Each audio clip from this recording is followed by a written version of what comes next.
আসসালামু আলাইকুম। আমার অনলাইন ক্লাসে সবাইকে স্বাগত। আজকে সপ্তম শ্রেণীর গণিত বিষয়ে 2.1-এর অনুপাত সমানুপাত এই অধ্যায়ের একটি গুরুত্বপূর্ণ গাণিতিক সমস্যা নিয়ে আলোচনা করব। আজকে আমরা 2.1-এর 12 নম্বর যে গাণিতিক সমস্যাটি রয়েছে সেই সম্পর্কে আমরা আলোচনা করব। দেখা যাক আমরা গাণিতিক সমস্যাটা এই জায়গায় লেখা আছে যে দুটি সমান মাপের গ্লাস শরবতে পূর্ণ আছে, অর্থাৎ দুটি গ্লাসে শরবত আছে। ওই শরবতে পানি ও সিরাপের অনুপাত দেওয়া আছে যথাক্রমে প্রথম গ্লাসে 3:2। তাহলে পানি এবং সিরাপের অনুপাত যথাক্রমে দেওয়া আছে। তাহলে এটা হলো পানি, এটা হলো সিরাপ, এটা হলো প্রথম গ্লাসে। তাহলে প্রথম গ্লাসে পানি আছে 3:2। দ্বিতীয় গ্লাসে পানি এবং সিরাপ আছে 5:4। তাহলে ওই দুটি গ্লাসের শরবত একত্র করলে, দুটো শরবত যদি আমরা একত্র করি তাহলে পানি এবং সিরাপের অনুপাত কত হবে? তাহলে এটা আমাদের মুখ্য বিষয়। তাহলে আমার প্রথম গ্লাসের যে পরিমাণ পানি আছে সেটা কত অংশ আছে, দ্বিতীয় গ্লাসে পানির পরিমাণ যে আছে সেটা কত অংশ আছে, এটা আগে বের করে নিতে হবে। তারপরে প্রথম গ্লাসে সিরাপের পরিমাণ কতটুকু আছে সেটা বের করে নিতে হবে। তারপর দ্বিতীয় গ্লাসে সিরাপের কতটুকু পরিমাণ আছে সেটা বের করতে হবে। তাহলে আমরা জানি যে যদি আমরা অংশ বের করতে যাই, পরিমাণ বের করতে যাই, তাহলে অনুপাতগুলো আগে যোগ করা লাগে। তাহলে 3 আর 2 যোগ করলে কত হবে? 5। তাহলে মোট অনুপাতের কত অংশ আছে পানি? 5/3 অংশ। কতটুকু সিরাপের অনুপাত আছে? তাহলে 5/2 অংশ। যদি এইখানে কাজটা করি তাহলে আমরা এখানে দ্বিতীয় গ্লাসের পানি পরিমাণ কত হবে? তাহলে 5 আর 4 যোগ করবো, মোট পরিমাণটাকে যোগ করবো, যোগ করলে 9। তাহলে দ্বিতীয় গ্লাসে পানি পরিমাণ হবে কত? 9/5। দ্বিতীয় গ্লাসের সিরাপের পরিমাণ কত হবে? 9/4। এই কাজগুলো আগে আমাদের করতে হবে। তারপর বলছে কি একত্রে একত্রে একত্রে মানে কি? প্রথম গ্লাস এবং দ্বিতীয় গ্লাসে পানি যোগ করবো, প্রথম গ্লাস এবং দ্বিতীয় গ্লাসে সিরাপের পরিমাণ যোগ করবো, যোগ করে তারপর কাজ করে নিলে আমার অঙ্কটা হয়ে যাবে। আশা করি বুঝতে পারবে। চলো আমরা অঙ্কটা তারপর করি। তাহলে আমরা লিখতে পারি দেওয়া আছে, কি দেওয়া আছে? দেওয়া আছে প্রথম গ্লাসে পানি অনুপাত সিরাপ দেওয়া আছে, ঠিক আছে? তাহলে কত দেওয়া আছে? 3:2। তারপরে দ্বিতীয় গ্লাসে পানি অনুপাত সিরাপ দেওয়া আছে কত? 5:4। তাহলে এখন আমাদের যে কাজটা, ও পানি কতটুকু আছে, প্রথম গ্লাসে পানি কতটুকু আছে, দ্বিতীয় গ্লাসে পানি কতটুকু আছে, এটা বের করে নিতে হবে। তাহলে প্রথম গ্লাসে আমরা লিখব যে প্রথম গ্লাসে পানির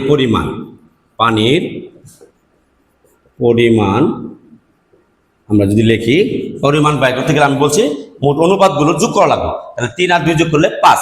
তাহলে 5/, পানির অনুপাত কত? 3। তাহলে পানির পরিমাণ হবে 5/3 অংশ, কারণ অনুপাত একটা ভগ্নাংশ, অংশ অনুপাত দেওয়া লাগবে।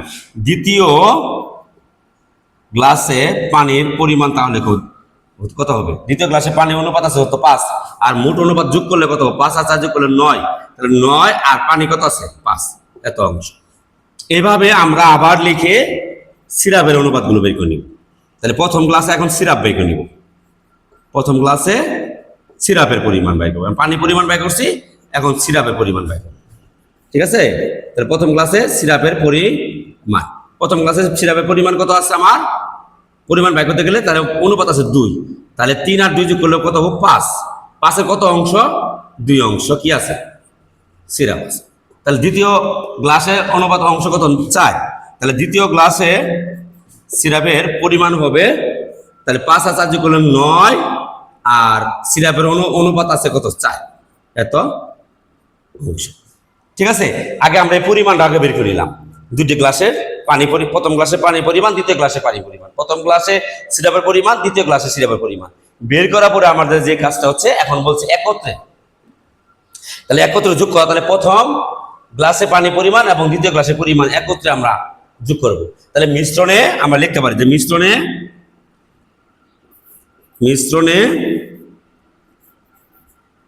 একত্রে পানির পরিমাণ কত? এই যে তাহলে প্রথম গ্লাসে পানির পরিমাণ কত? 5/3। দ্বিতীয় গ্লাসে পানির পরিমাণ কত? যেহেতু একত্রে কইছি আমরা যোগ দিব, 9/5, এত অংশ। ভগ্নাংশ যোগ বিয়োগ আছে, তাহলে আমাকে লসাগু করতে হবে। আমরা জানি ভগ্নাংশের যোগ বিয়োগ হলে লসাগু করতে হয়, ভগ্নাংশে গুণ হলে কাটাকাটি করতে হয়, ভগ্নাংশে ভাগ হলে গুণ চিহ্ন দিয়ে উল্টে দিয়ে আবার কাটাকাটি করতে হয়। তাহলে এখন আমার হরের লসাগু করতে হবে। তাহলে 5 এবং 4-এর লসাগু, যেহেতু আমাদের এখানে ভাগ আর অন্য কোনো সংখ্যাতে যাইতেছে না, তাহলে আমরা এই 5 এবং 9-কে গুণ করে দিব। তাহলে 5 নং 45 হচ্ছে আমার লসাগু। এখন যে কাজটা হচ্ছে এই 5 দিয়ে হর দিয়ে লসাগু করে ভাগ করবো। তাহলে 5 দিয়ে লসাগু করে যদি ভাগ করি কত হবে? 9। 5 নং 45 9, যা ভাগ করলো এটা লব দিয়ে গুণ করবো। তাহলে 9 দিয়ে গুণ করবো 3 নং 27। আবার 9 দিয়ে 45-এর ভাগ করবো আমরা, ভাগ করলে হবে কত? 5। 5 দিয়ে 5-এর গুণ করলে 5 5 25, এত অংশ। এখন আমরা যোগ করব, 7 5 12 2, হাতে থাকলো 1 52, নিচে কত? 45, এত অংশ। তাহলে মিশ্রণে একত্রে পানি পরিমাণ হচ্ছে 45 ভাগের 52 অংশ। ঠিক আছে, এখন আমরা কিন্তু এই যে মিশ্রণের সিরাপের পরিমাণটা বের করে নিতে পারি। মিশ্রণের সিরাপের পরিমাণ, তাহলে আমরা মিশ্রণের সিরাপের পরিমাণটাকে বের করে নিই। তাহলে মিশ্রণে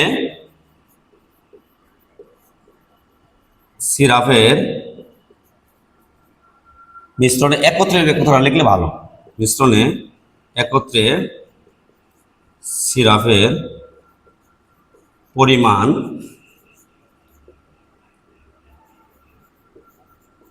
মিশ্রণ সিরাপের পরিমাণ আমি যদিও এখানে মিশিয়ে ফেলছি, এখানে পরিমাণ হচ্ছে কত মিশ্রণে? তাহলে এখানে হবো 5 ভাগের 2 যোগ, আর এখানে হবো 9 ভাগের 4, এত অংশ।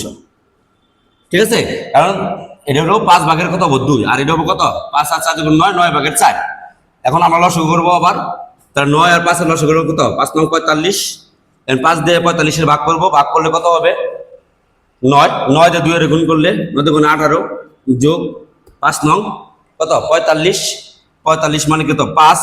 5 আর এটা যোগ করলে 20, তাহলে কত হলো? 38/45। তাহলে এত হলো কি মিশ্রণ একত্রে সিরাপের পরিমাণ, আর এটা হলো মিশ্রণ একত্রের পানি পরিমাণ। তাহলে মিশ্রণ একত্রে পানি পরিমাণ হচ্ছে 45 ভাগের 52। এটা আমরা মিশিয়ে ফেলবো, তো এই জন্য আমরা এটা লিখে রাখলাম, মিশ্রণ পানি পরিমাণ কত? 52। তাহলে এখন আমরা কি বলছে? একত্রে আমরা কিন্তু বের করে ফেলছি মিশ্রণে পানি পরিমাণ, এবং পানি পরিমাণ হচ্ছে এত, সিরাপের পরিমাণ হচ্ছে এত। এখন বলতেছে পানি এবং সিরাপের অনুপাত নির্ণয় করো একত্রে। তাহলে একত্রে তো বের হয়ে গেছে, এখন আমরা লিখবো এত দিয়ে মিশ্রণে একত্রে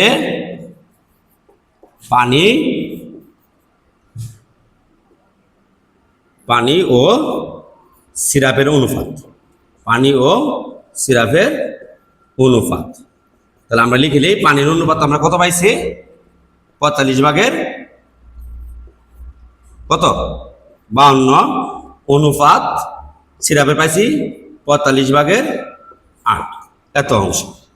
তাহলে এইটার আমরা যে কাজটা করব, আমি তোমাদের বলেছিলাম এর আগে একটা আমরা অঙ্ক করেছিলাম, যে 10 নম্বর অঙ্কটা, সেটা ডালিমের এবং সবুজের একটা অঙ্ক ছিল, সেটা করেছিলাম। সেখানে ভগ্নাংশ আসলো এবং ভগ্নাংশের কাজগুলো করতে হয়। সেটা কিভাবে করতে হয়?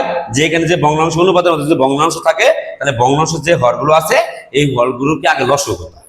লসাগু করে কি উভয় পক্ষ হর দিয়ে ওই লসাগু দিয়ে ভাগ করতে হয়। তাহলে এই 45 এবং এই 45-এর যদি আমরা লসাগু করি তাহলে 45 হবো, আর 45 এই অনুপাতের গুণ করতে হবো, এই অনুপাতের গুণ করতে হবো। কেন গুণ করবো? কারণ গুণ করলে আমরা ভগ্নাংশটা উঠে যাবে।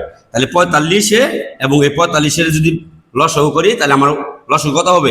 45ই হবে। তাহলে 52 এই 45 ভাগে 52 গুণ, যেহেতু লসাগু কত 45, এই 45-এর এখানে একটা গুণ দিব, অনুপাত এখানে 45 ভাগের 38 গুণ দিব আমার কত?